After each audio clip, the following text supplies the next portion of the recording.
Hey guys, I hope you all are doing good. In this lecture, we will try to understand the matrix representation of a relation, the digraph representation, and the inverse of a relation, right? So, the matrix and the digraph representation is going to be important for some future concepts as well. And this is also like a important concept to understand when you solve coding problems or you move to coding in the future, right? So, let's start with understanding how to represent a matrix of a relation. Let's say I have A is a set of 1, 2, 3. A binary relation or R can be represented by a matrix M, where Mij, you don't have to understand Mij for now, right? It is equal to 1 if Aj is an element of R, and Ij is equal to 0 otherwise, right? So let's try to give you an example, right? Whenever you have to form a matrix of a relation, let's first try to understand how do you form a matrix, right? So let's say I've been given this relation A, and I need to form a matrix about it. So given, what I can do is I'll write down the elements of A on both the horizontal and the vertical side, right? So first horizontally I get 1, 2, 3. Vertically I get 1, 2, 3. Now, according to this definition, if Mij is equal to 1, then Aj is an element of 1 of the relation R. So let's say I had this equal to 1. So think about it, right? This is 1 and this is 1, right? So if you look at this basically means 1 is related to itself, right? If this was 0 instead, then this means 1 is not related to R. Okay, let's take a look at another example, right? For now, assume that all the other elements are 0, only the ones that I'm writing 1 are basically related. So let's say if I had this 2 and 1 over here, right? So in the row I had 2 and in the column I had 3, right? What this means is that 2 is related to 3. So basically, this side represents the row and the right side represents the column. So 2 is related to 3 and we represent it as 1. If this was 0, then that would mean that they are not related to each other, right? So let's give you an example of it. Let's say I have the following relation, right? 1, 1, 1, 0, 1, 0, 1, 0, 1. Okay, let's try to understand what this means, right? If possible, I want you guys to pause this video and try to understand this relation, right? Okay, so let's try to understand what is this set relation R going to be. So R, let's try to form all the relations, right? I see 1 over here, so 1 is related to itself. 1 row, 1 in column, so 1 comma 1 should be present, right? There's also 1 in row 1 and column 2, so that means 1 is related to 2 and 1 is also related to 3 in this case, right? 1 and 3, so 1 comma 3 is also in relation. Okay, let's take a look at what is 2 related to, right? 2 is only related to itself in this case, so I only have 2 comma 2 in this case, right? Let's take a look at the third one. 3 is related to 1 and 3 is also related to itself, so finally I have 3 related to 1 and 3 related to itself, and this is going to be the final relationship that I have. Okay, so this is how we represent the matrix, right? So wherever Mij, right, I and J, I is basically the row and J is basically the column. Wherever it's 1, then we say that Ai and Aj is a tuple of the relation R, right? And 0 otherwise. So if there's anywhere 0, that means they're not related to each other, and if there's 1, that means they are related to each other, right?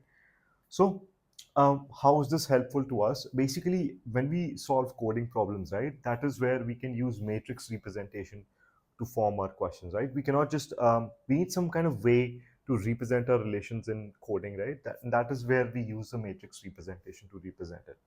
So I hope you were able to understand how this works.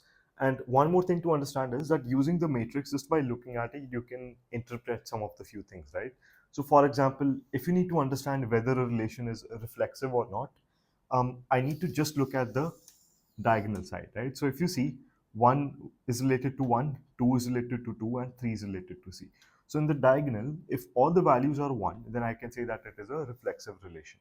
In order for symmetric, I need to see that if there's a ij, then a ji is also equal to 1, right? So I hope you were able to understand what is the matrix representation. Now let's try to understand what is the digraph representation.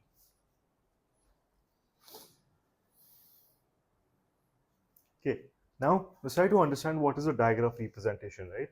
So basically in a digraph, what we say is each element we treat it as a node. So basically what we do is we write all the elements in kind of like circles, right? So I'll explain with an example over here.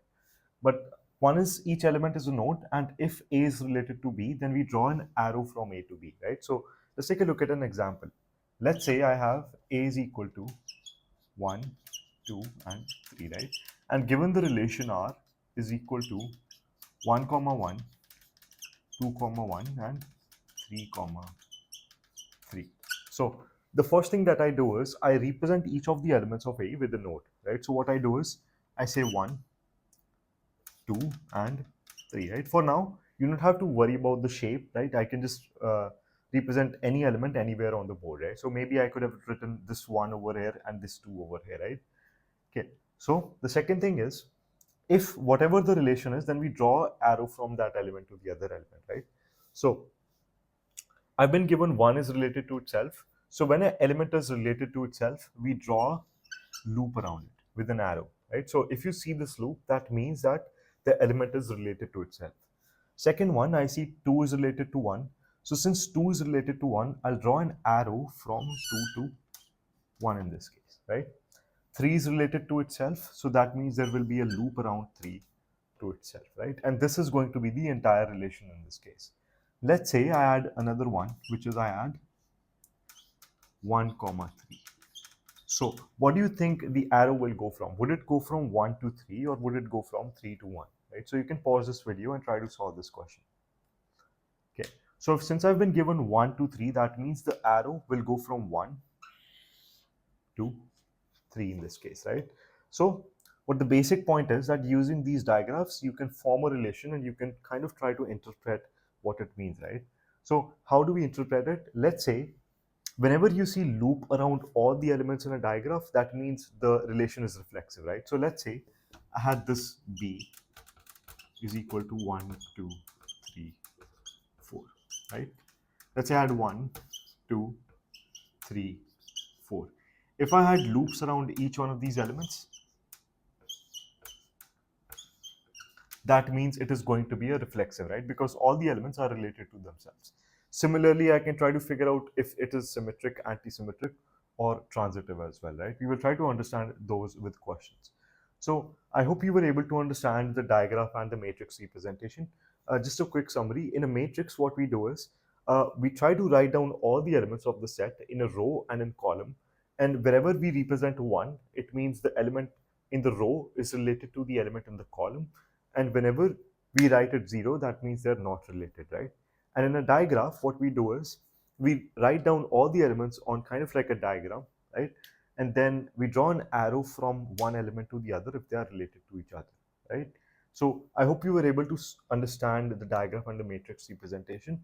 Now let's try to understand what is the inverse of a relation.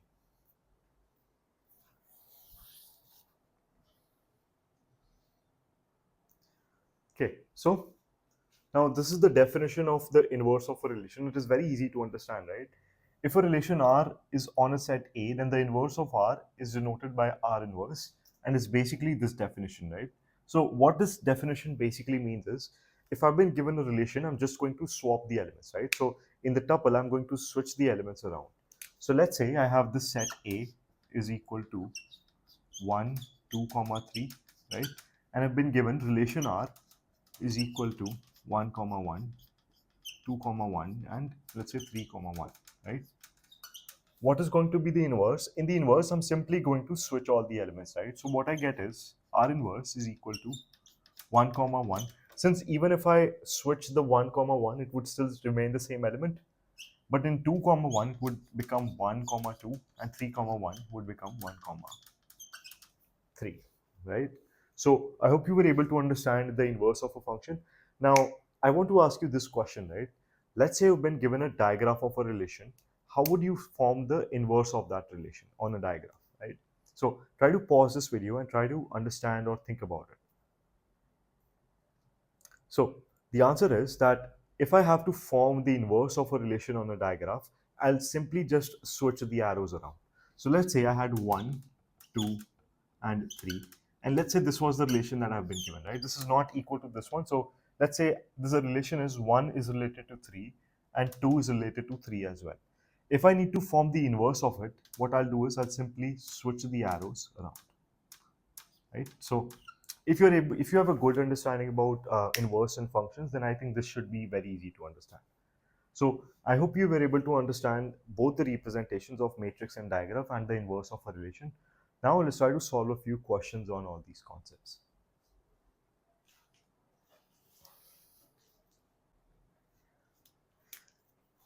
Okay, so I've given 3 questions on the board. I'm not going to solve the first two. I think they're very easy to solve. So in the first one, you're just supposed to form the matrix and the digraph representation, right? Just to quickly give you a summary of how to solve this question. For the matrix, you're supposed to write down the elements of A on both the row and the column, right? So for example, 1, 2, 3 row, 1, 2, 3 column. Wherever I represent a 1, that means that row element is related to that column element, right? So for example, if I had this 1 in this case, in row 2 and column 1, that means 2 is related to 1, right? So I hope you will be able to make the matrix representation. For the digraph, again, you're just supposed to write all the 3 elements of the set A and then draw an arrow from element to other element if they are related to each other, right? Okay, so I hope you will be able to solve this question on yourself. Second question is, given R, find the R inverse, the inverse of the relation, and draw a digraph for both, right? So I hope you will be able to draw the digraph, and in the inverse, you're simply just supposed to switch the arrows around, right? Okay. Now let's take a look at the third question. Given R be represented by the following matrix, which of the following properties does it have, right? So we are supposed to look at reflexive, symmetric, antisymmetric, and the transitive properties, right? So let's take a look at how do we figure it out. So first, let's take a look at whether the reflexive property has been satisfied, right? So I see A is related to itself, B is related to itself, and C is related to itself. So this is reflexive, right? I can say this is reflexive.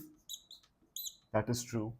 Now, do you think this is symmetric or not, right? So for symmetric, what I'll do is I'll take a look at whether A is related to any other element, right? And then we will see if the opposite way is also true as well. So I see is A is related to B, right? Now what I need to do is I need to figure out whether B is related to A or not. So I see A related to B in this case, right? This is the element that I look at, but I don't see a 1 over here where B is related to A. So that basically means that this is not going to be symmetric, right? Since A related to B is present, but B related to A is not present, this is not going to be symmetric. Yeah. So now let's take a look at whether this is antisymmetric or not, right? For antisymmetric, what we need to do is if A is related to B and B is related to A, so if one element is related to another element and the other element is related to this previous element, they're both basically the same, right? So we cannot have two unique elements related to themselves. So let's take a look at it, right? I see A related to B. I don't see B related to A, right? I see C related to itself. I see B related to C. I don't see C related to B in this case, right? I see A related to B. I don't see B related to A. Hence, this is going to be antisymmetric, right? I hope you understand the condition that I'm trying to figure out. I'm looking at if some element A is related to some element B and B is related to some element A, then they both should be equal, right?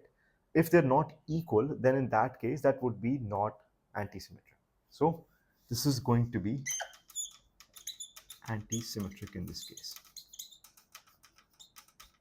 I'm sorry if I made any spelling mistake over here. Right? Okay, so moving on, let's try to understand whether this is transitive or not. So what was transitive again?